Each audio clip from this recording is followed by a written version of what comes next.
أعوذ بالله السميع العليم من الشيطان الرجيم.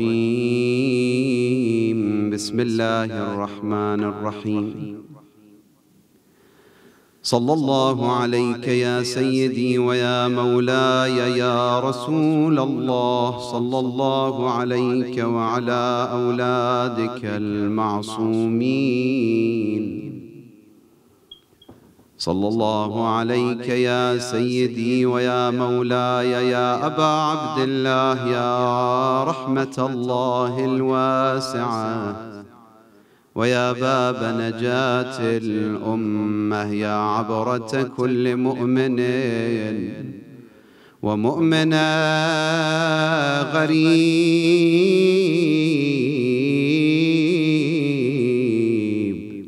يا مظلوم كربلاء يا ليتنا كنا معكم سادتي فنفوز فوزا عظيما.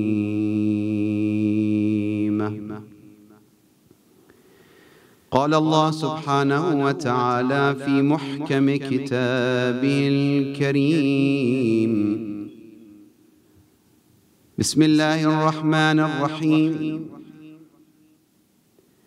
لا الشمس ينبغي لها أن تدرك القمر ولا الليل سابق النهار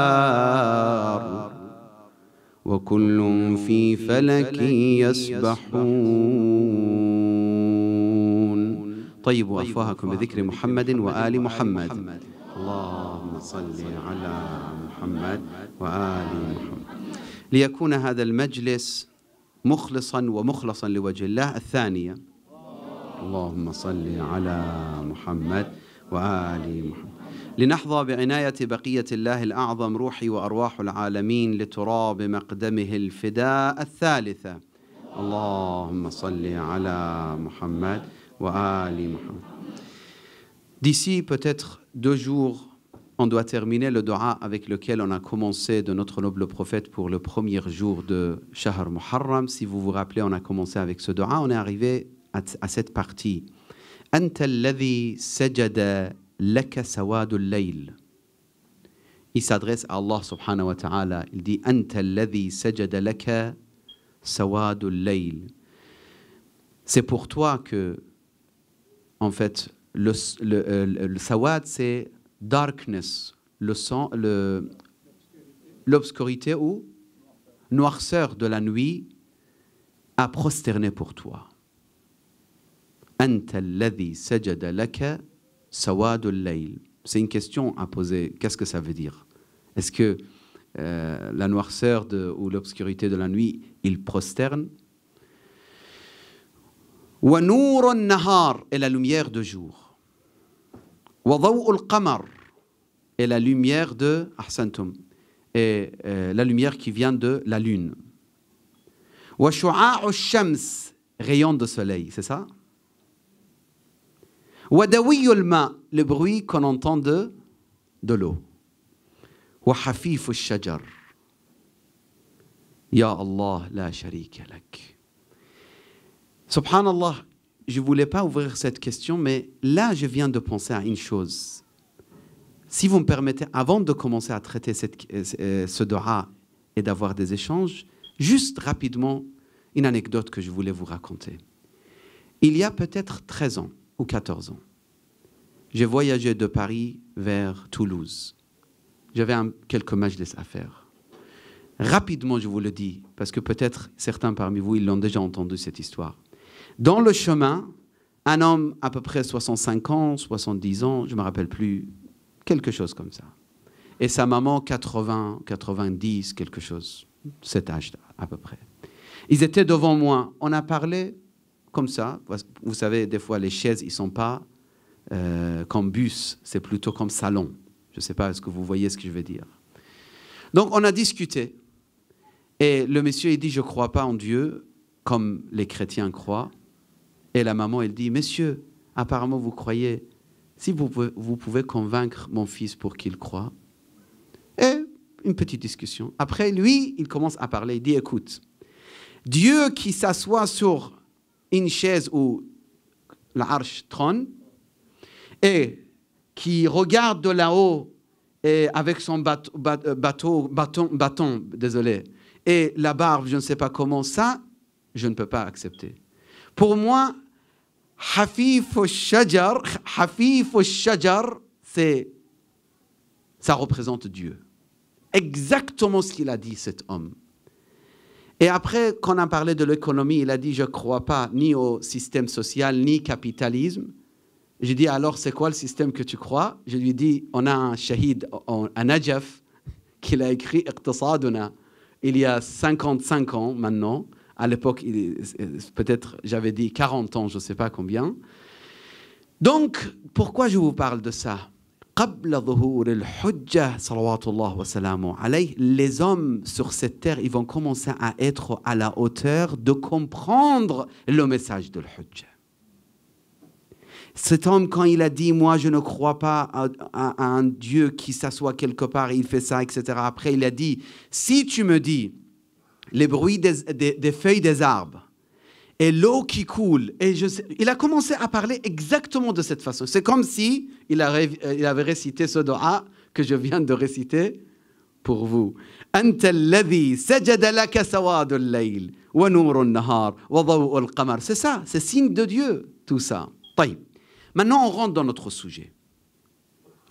القرآن الكريم dit لا الشمس ينبغي لها أن تدرك القمر ولا الليل سابق النهار وكل في فلك يسبحون.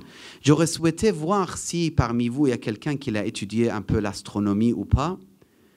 C'est très intéressant. Est-ce qu'il y a quelqu'un ici qui a étudié l'astronomie parmi les... Très bien, très bien. Je vous encourage. C'est extraordinaire. C'est l'ayat al-afaqiyya. On a deux sortes de ayat, des signes. On a l'ayat al-afaqiyya, l'ayat, dites-moi, al-anfusiyya. Les spécialistes de théologie et dogme, ils parlent de deux genres de... Shabab, vous suivez, Inch'Allah? Ce n'est pas fatigant le sujet, Inch'Allah. Taïeb, un petit peu, c'est le muqaddama, après on passe à notre sujet. Ayat afaqiyah wa ayat, donc les signes de l'extérieur et les signes de, dites-moi, de l'intérieur. Tu peux connaître Allah en observant les signes de l'intérieur comme tu peux connaître Allah en observant les signes de l'extérieur. Et c'est pour ça, j'insiste, c'est très important. Ce verset, j'étais en train de regarder le tafsir avant de venir chez vous. Parce que ce discours, ce n'est pas pour Masjid Al-Bayt, c'est vraiment pour ici que j'avais préparé. Donc, je me suis dit, mais ça demande peut-être 5 discours pour traiter cette question de ce verset. Regardez. وَالشَّمْسُ تَجْرِي لِمُسْتَقَرٍ لَهَا. Tajri. Qu'est-ce que ça veut dire, tajri? Aidez-moi, s'il vous plaît. Coule, roule, ou ça, comme rivière qui yajri. Donc, ce n'est pas question de cercle ou orbite. Vous dites orbite, ce n'est pas orbite, c'est tajri. Donc, il y a une chose comme ça. Et il y a wa kullun fi falakin. Là, c'est le fait. Donc, il y a 2 mouvements ici mentionnés. C'est des miracles, ces propos d'Allah subhanahu wa ta'ala. Les 2 mouvements de soleil, ils ont été mentionnés dans ces versets coraniques. Vous dites en français extension, c'est ça? C'est ça? Expansion, c'est expansion. Donc, tajri, ça c'est l'expansion. Et c'est le fait de respecter quoi? L'orbite, vous dites en français? L'orbite. Exactement, il respecte parfaitement. Elle obéit à Allah. Le soleil obéit à Allah. Depuis des millions d'années. La lune, la même chose. Il respecte. Taïb, ça c'est dans les cieux. Les étoiles, ils respectent ou pas? Ils respectent. Tout est systématique. Harmonie par excellence. Jusqu'à là, c'est clair? Nizam mutakamil ma'a tansiq daqiq. N'importe quel changement, ça peut tout détruire. Nizam mutakamil. Harmonie totale. Taïb. C'est pour ça que le Coran dit «La-shamsu yanbaghi laha an tudrika al-qamar, wa lal-laylu sabiqu an-nahar». La nuit et le jour, c'est impossible qu'un il dépasse l'autre. Il tourne. La Terre, quand vous sortez de la Terre, de notre Terre, Earth, dans l'espace, vous regardez toujours, il y a une partie comme ça. En fait, c'est systématique, c'est normal. Le noir qui avance, et ça veut dire darkness qui avance, et la lumière qui... Et ce qui est incroyable, j'ai trouvé un hadith de Ahl al-Bayt alayhi salam. Avant de parler de ça, un autre, c'est pour ça que je vous dis 5-6 discours, ça demande. Vous savez, le diya wal qamar nour, al-shams diya wal qamar nour, c'est quoi la différence? C'est quoi diya et c'est quoi nour? Donc, même ça, quand vous étudiez, vous voyez combien c'est magnifique le fait que le Coran il distingue entre diya et... Il n'a pas dit diya au shamsi wal qamar. Il n'a pas dit nour au shamsi wal qamar. Il a parlé de diya, il a parlé de... Je suis juste en train de poser des questions. Je n'ai même pas répondu à quoi que ce soit. C'est juste pour avoir une réflexion. Pour dire quoi? Dans cette existence, frères et sœurs, dans cette existence, il y a une harmonie, nidram, de l'intérieur de votre corps et dans l'espace. Partout, il y a l'harmonie. Malheureusement, le seul qui n'écoute pas à Dieu, c'est qui? Dites-moi. C'est l'insan. Même les animaux, ils suivent leur programme et leur système. Parfaitement, ils respectent. Regardez Nahl, j'ai parlé l'année dernière un petit peu rapidement sur ça, mais on n'a pas eu l'occasion de traiter ça avec cette vision. Rappelez-moi le verset coranique, il dit « Usluki subola rabbiki ». N'est-ce pas? Donc, il y a des chemins qui sont suivis, il y a des systèmes, il y a un programme, il y a des règles, même des règles. Ils ont découvert maintenant. Ils ont découvert, il y a des règles. Dans les colonies, vous dites colonies des fourmis, il y a des règles. Pour les abeilles, il y a des règles, il y a des systèmes. Et celui qui ne respecte pas, il est puni. Il y a des punitions aussi. Ou chasser, dehors. Tu n'as pas respecté. Qui lui a appris ça? Qui a appris à ces animaux qui viennent de naître que oui, c'est ça, le ghariza. Donc, tout suit un système. C'est le seul, l'homme qui est têtu. Seule existence qui contredit Dieu, c'est l'homme. C'est pour ça que le Coran dit « Inna hadaynahu » Afwan, aya ukhra « Imma shakiran » ou « Imma kafura » où il est reconnaissant, ou il rejette tout. L'homme qui ne sait même pas que chaque seconde qu'il est en train de respirer, il y a je ne sais pas combien de millions de choses qui se passent dans son corps avec le système que Dieu, al-atibba, il faut demander aux médecins pour comprendre. Mais malheureusement, on devient aveugle et on devient têtu et on rejette tout. Il vient, il dit « Ah, monsieur, moi je crois en rien, je crois en rien. » Récemment, en Pays de Galles, un homme, il a aimé mon père quand il l'a rencontré quelque part en UK. Il lui a dit, je veux voir ton fils. Il est venu à Swansea et je me suis assis avec lui.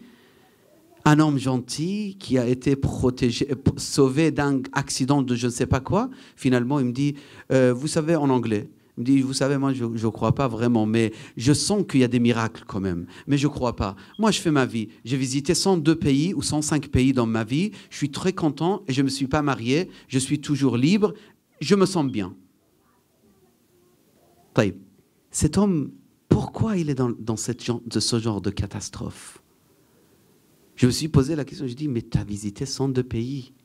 Mais c'est le corps qui a bougé pendant ces 65, il m'a dit 65 ans apparemment. C'est ton corps qui l'a bougé, mais le cœur, qu'est-ce que tu as fait? Si on voyage et il n'y a pas de changement, si on voyage et il n'y a pas de connaissance et sagesse, à quoi ça sert le voyage finalement? Dans le dua, il dit Anta alladhi sajada laka sawadu al-layl wa nuru al-nahar wa daw'u al-qamar wa shu'a'u al-shams wa dawiyu al-ma' wa hafifu al-shajar. Donc, c'est quoi? Qu'est-ce que Allah veut de notre part? Allah yuridu minna an nastayqidha wa narji' ila al-fitra. Juste revenir vers fitra, c'est quoi? Notre nature originelle. Allah nous a créés en étant muwahhid. L'unicité de Dieu, c'est dans notre fitra. On sait que la source de tous les biens, c'est in. Une source, ça ne peut pas avoir 10. On sait que l'harmonie, il y a une sagesse derrière. On sait tout ça. Mais revenir, non, il ne veut pas revenir. C'est pour ça, tahdhib al-nafs, d'ailleurs, quand on parle de tahdhib al-nafs, ce n'est pas question, va faire salat al-layl, va jeûner un mois, je ne sais pas quoi. Non, tahdhib al-nafs, ça veut dire rujou' ila al-fitra. Revenir vers al-fitra. Et les meilleures des occasions de rujou' ila al-fitra, c'est Muharram. Les meilleures des occasions. Imam al-Hussein, alayhi salam, le projet principal de Imam al-Hussein, c'est de prendre les hommes qui se sont éloignés de fitra pour les ramener vers al-fitra. Est-ce que par force? Non. La sagesse de Dieu ne veut pas que ça soit par force. Mais par mérite. Arjoukoum il-tiftou. Vous avez pensé pourquoi le hur finalement il a regretté? On se pose cette question quand même. Al-Hur, il n'avait pas regretté alors qu'il avait connu Imam al-Hussein avant d'arriver à Karbala. Ils ont prié derrière Imam al-Hussein. Ils ont suivi l'Imam al-Hussein en tant qu'imam pour diriger la prière. Et après, il a dit, non, tu ne bouges pas comme tu veux. Tu marches comme je te dis. C'est ça, ta'bir ja'a bil-Hussein wa ahlihi. Tu marches comme je te dis, je t'indique par là et c'est tout. À un moment, quand il a discuté avec l'imam al-Hussein, et là je parle de mérite. Ikhwani il-tiftu, akhawati il-tiftu, c'est ça la vérité. On ne peut pas obtenir la lumière si on n'a pas préparé notre cœur pour recevoir la lumière. L'exemple qu'on donne toujours, les miroirs se sont faits pourquoi? Pour refléter, n'est-ce pas? Mais si tu salis les miroirs complètement avec la boue, avec je ne sais pas, quoi que ce soit, ils ne reflètent pas. Ce n'est pas parce qu'il n'y a pas de lumière. Lumière est là. Le problème c'est fi dharf, awa'iyah. Nous sommes awa'iyah. Wa khayruha, Amir Mounin, qu'est-ce qu'il dit? Awa'aha. C'est lui qui veut recevoir. Tu veux recevoir? Bah, ouvre la porte de ton cœur vers Allah. Tu ne peux pas mettre hubb ad-dunya, hubb ash-shahawat al-muharrama, l'amour des passions, des désirs, des plaisirs charnels, haram, dans ton cœur et dire je t'aime en même temps. Vous savez, Allah subhanahu wa ta'ala, il dit dans le Coran wa in min shay'in illa yusabbihu bihamdihi walakin la tafqahuna tasbihahum. Toute chose glorifie Dieu. Mais vous ne comprenez pas. Parce que pour nous, la glorification, tasbih Allah, comment c'est? Dites-moi. Subhanallahi, walhamdulillah, etc. Taïb, si quelqu'un il n'arrive pas à parler, est-ce qu'il peut glorifier Dieu ou pas? Comment? Avec le cœur. C'est même pas question de la langue. Maintenant, si quelqu'un, il est mort, il n'a pas de corps et cœur matériel, je parle de ça. Comment il glorifie Dieu? Là, ça commence à être compliqué à imaginer comment c'est possible. Taïb, les oiseaux, comment ils le font? Les fourmis, comment ils le font? Chaque chose glorifie Dieu à sa manière. Sujoud aussi, ce n'est pas juste la tête qui va vers la turba. Ça, c'est la manifestation de sujoud chez l'homme. Tandis que sujoud, haqiqatul ubudiyya, haqiqatul tawadhu'i amam Allah, la réalité d'être modeste face à Allah subhanahu wa ta'ala, c'est sujoud. C'est pour ça, oui, c'est-à-dire c'est des créatures qui glorifient Dieu, qui reconnaissent leur créateur, mais chaque chose à sa manière et chaque chose à sa façon, avec sa façon. طيب.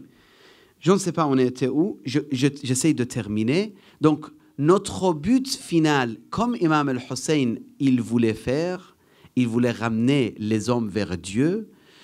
J'étais en train de dire Al-Hurr, et je termine avec cet exemple. Al-Hurr ibn Yazid al-Riyahi, parmi les choses qu'il avait effectuées, c'est qu'il avait l'adab. Al-adab. Al-adab, ça prépare votre wi'a, votre potentiel de recevoir. Al-adab. Vous voyez par exemple quelqu'un, il n'a pas beaucoup de connaissances, mais il respecte les gens et il respecte beaucoup ses parents. Tu vois, tout d'un coup, il est dans la vie, il a une vie magnifique quand même. Tu dis, mais pourquoi? Comment c'est possible? Et lui, il ne connaît pas beaucoup l'islam, il ne connaît pas beaucoup Ahl al-Bayt, il ne connaît pas beaucoup. Il est limité. Mais il y a quelques qualités. Grâce à ça, Allah, il lui donne, si vous voulez, l'occasion de s'approcher vers Dieu et vers Ahl al-Bayt alayhi salam. Adab.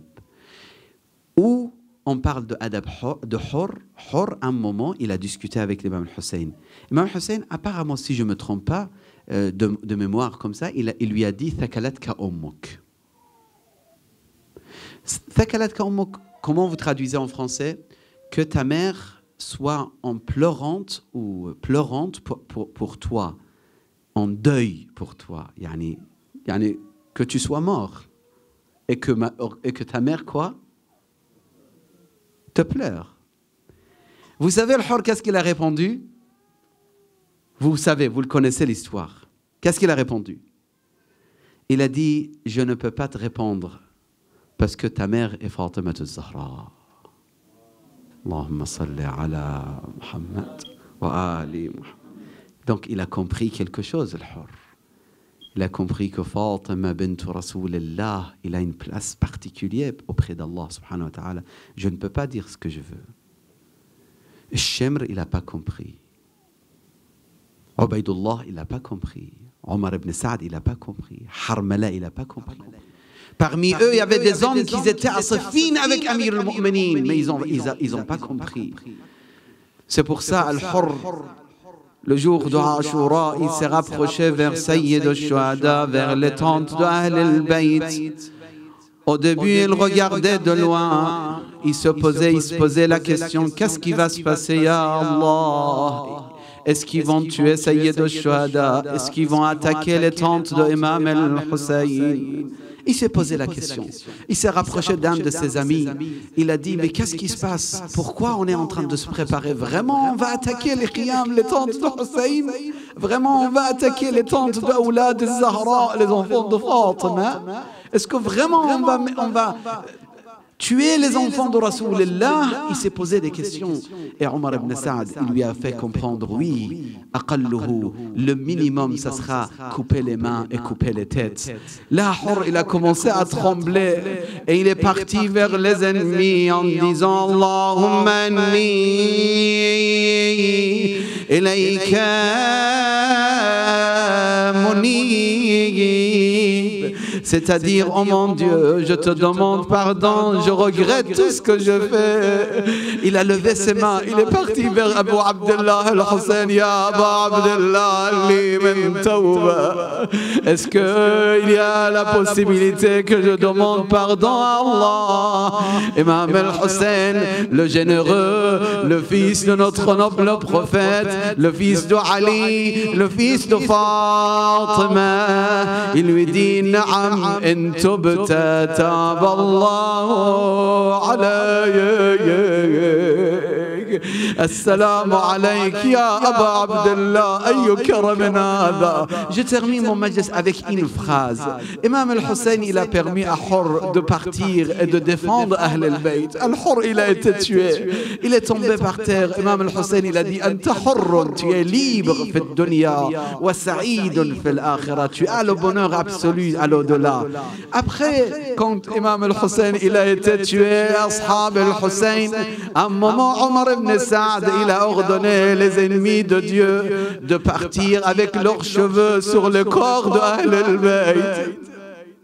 Les ennemis, tout d'un coup, ils ont dit on n'accepte pas, il faut sortir le corps de Hurr ibn Yazid, on n'accepte pas qu'il soit humilié avec les chevaux ou les chevals qui vont passer sur son corps. Il a accepté. Zainab, elle regardait comme si elle a posé la question. Vous défendez le corps de Hurr et vous oubliez le petit-fils de notre noble prophète. Vous oubliez l'amour de Dieu. Vous oubliez Hussein.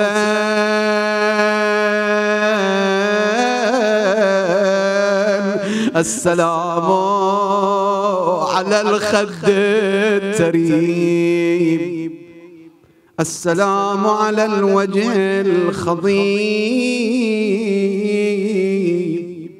لا حول ولا قوة إلا بالله العلي العظيم. إلهنا نسألك وندعوك بمحمد وأهل بيته الأطهار عجل لوليك الفرج. Oh Allah, accepte-nous parmi les soldats de Sahib al-Zaman et parmi les serviteurs de Imam al-Hussein et parmi les meilleurs partisans de Ali ibn Abi Talib Amir al-Mu'minin. اشف كل مريض، رد كل غريب، فك كل أسير، أصلح كل فاسد من أمور المسلمين. إلى أمواتنا أموات الحاضرين العاملين الإخوة والأخوات في هذه المؤسسة الكريمة وفي كل مؤسساتنا في مشارق الدنيا ومغاربها. الفاتحة مع الصلوات. اللهم صل على محمد وآل محمد. بسم الله.